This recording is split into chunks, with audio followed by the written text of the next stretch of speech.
청송군이 제3회 추가 경정 예산안을 8,066억 원 규모로 편성했습니다. 청송군 치매안심센터에서 치매 극복 실종 예방 프로젝트가 개최됐습니다.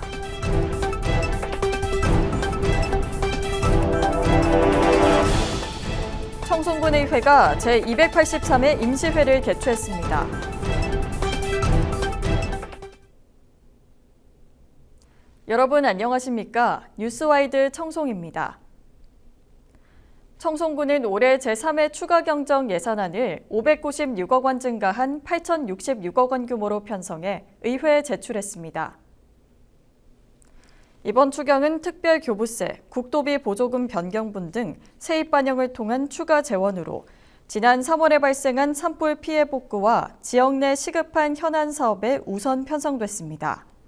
주요 편성 사업은 정부의 산불 피해 지역 특별재생지역으로 지정된 달기 약수탕 일대 부곡리 특별재생사업 45억 원, 민생회복 소비쿠폰 지원 75억 원 등입니다. 또 농업생산기반시설 복구비 34억 원을 포함해 농작물 재해보험료 16억 원, 송이 대체작물 조성사업 49억 원 등 농업 경쟁력 강화에도 집중됐습니다. 청송군 치매안심센터에서 치매 극복 실종 예방 프로젝트가 개최됐습니다. 이번 프로젝트는 치매 환자의 실종 문제를 사전에 예방하고 치매 환자가 안전하게 살 수 있도록 주민 모두가 함께 치매 친화적 환경을 조성하기 위해 마련됐습니다. 행사에서는 치매 환자 배회 상황극과 배회 대처 모의 훈련, 치매 환자 인식표 사용법 안내 등이 진행됐습니다. 청송군 치매안심센터는 이번 행사를 계기로 치매 보듬마을을 중심으로 실종 예방 교육을 점차 확대해 치매로부터 안전한 지역사회를 만들어 나간다는 방침입니다. 청송군의회가 제283회 임시회를 개최했습니다. 이번 임시회에서는 조례안 6건과 동의안 3건, 추가 경정 예산안 1건 등 총 10건의 안건을 심의했습니다. 특히 의원 발의 조례안으로 청송군 홍보대사 운영에 관한 조례안과 청송군 공공심야약국 운영지원 조례안이 상정됐습니다. 청송군이 2025년 주민등록 사실조사 방문조사를 실시합니다.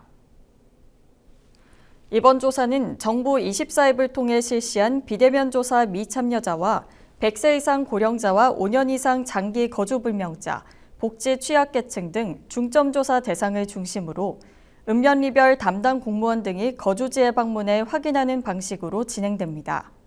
조사 내용으로는 세대 명부 확인과 주민등록지 실거주 여부 등입니다. 청송군이 복지재정 효율성과 급여의 적정성을 높이기 위해 사회보장 급여 확인 조사를 실시했습니다. 조사 건수는 기초생활보장과 기초연금, 한부모 가족, 차상위 계층 등 39건입니다. 조사는 소득과 재산정보, 금융재산조회 등 변동사항을 확인해 수급자에 대한 사회보장급여 적정성 등을 점검했습니다. 조사 결과 급여 자격 중지 또는 급여 변동 예상자에 대해서는 사전 안내와 소명 기회를 최대한 제공해 불이익을 최소화할 방침입니다. 청송군이 기후변화 대응 과수 냉해 예방 기술 지원 사업 신청을 받습니다. 이번 사업은 최근 과수 개화기에 잦아진 이상기후로 발생하는 냉해 피해를 예방하고 결실 불량 문제에 대응하기 위해 마련됐으며 요소와 붕산 비료를 지원합니다. 신청 대상은 국내 사과와 배 재배 농업인으로 개인 농가와 농업인 단체가 참여할 수 있습니다. 신청은 관할 읍면사무소 또는 청송군 농업기술센터를 방문해 접수할 수 있습니다. 청송군이 2025년 4차 의료급여 연장 승인 신청을 받습니다.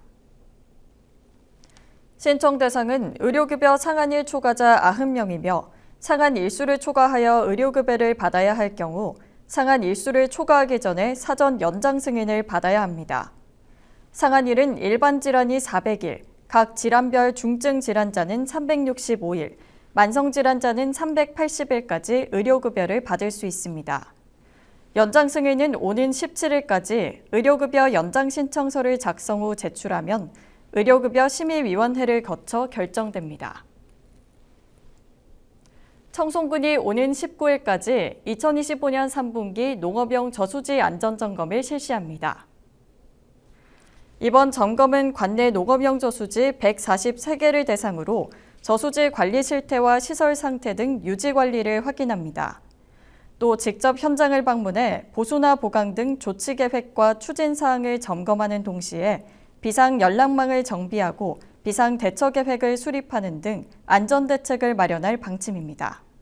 군은 집중호우에 대비해 저수지 안전사고 방지를 위한 주기적인 점검과 안전 조치를 실시한다는 계획입니다. 청송군이 무허가 또는 미등록 농가 자진 신고 접수를 받습니다. 축산농가 일제 점검에 앞서 군은 18일까지 자진 신고 기간을 운영하며 유통정책과에서 접수를 받습니다. 자진 신고 대상은 축산법 및 가축분뇨법에 따른 허가나 신고 없이 가축을 사육 중인 농가로 자진 신고 농가는 허가 등록 절차와 가축 처분 등에 필요한 6개월 개선 유예를 받지만 기간 이후 적발 시에는 과태료 등 행정 조치가 이루어질 수 있습니다. 청송군이 2025년 하반기 빗물 이용시설 점검을 실시했습니다. 관내 하수 처리 구역을 대상으로 실시된 이번 점검은 물 재이용시설 운영관리 업무 지침에 따른 것으로 군은 빗물 이용시설 유지관리 매뉴얼과 관리대장 작성 여부를 점검했습니다. 또 시설 기준 준수 여부와 위생과 안전 등에 필요한 조치 구축 사항을 확인했습니다. 지도 점검 중 발견한 문제는 개선 명령이 내려졌으며 추후 개선 완료 보고서 제출을 요청했습니다. 청송군 진보면 지역사회보장협의체가 소외계층을 대상으로 따뜻한 한 끼를 전하는 행복밥상 사업을 진행했습니다. 행복밥상 사업은 매월 2차례 취약계층 40가구를 대상으로 직접 조리한 반찬과 국을 전달하고 안부를 확인하는 민관협력 특화 사업입니다. 협의체는 이외에도 주민복지 증진과 소외계층 지원을 위한 다양한 사업을 펼치며 복지 사각지대 발굴에 앞장서고 있습니다. 청송군 가족센터에서 자신만만 1인 가구 청년 요리교실 참여자를 모집합니다. 오는 19일까지 국내 거주 청년을 대상으로 신청을 받으며 프로그램은 9월 24일부터 10월 1일까지 청송군 노인여성회관 조리실에서 운영됩니다. 모집 인원은 12명이며 신청은 청송군 가족센터 누리집을 통해 가능합니다. 청송군 청소년 방과 후 아카데미가 여름방학을 맞아 다양한 특별 활동을 진행했습니다. 이번 프로그램에는 청소년 도박 중독 예방 교육과 공드림 활동, 어울림 해먹 테라피 등 다채로운 살림 치유 프로그램이 마련됐습니다. 이상으로 뉴스와이드 청송을 모두 마칩니다. 시청해주신 여러분 고맙습니다.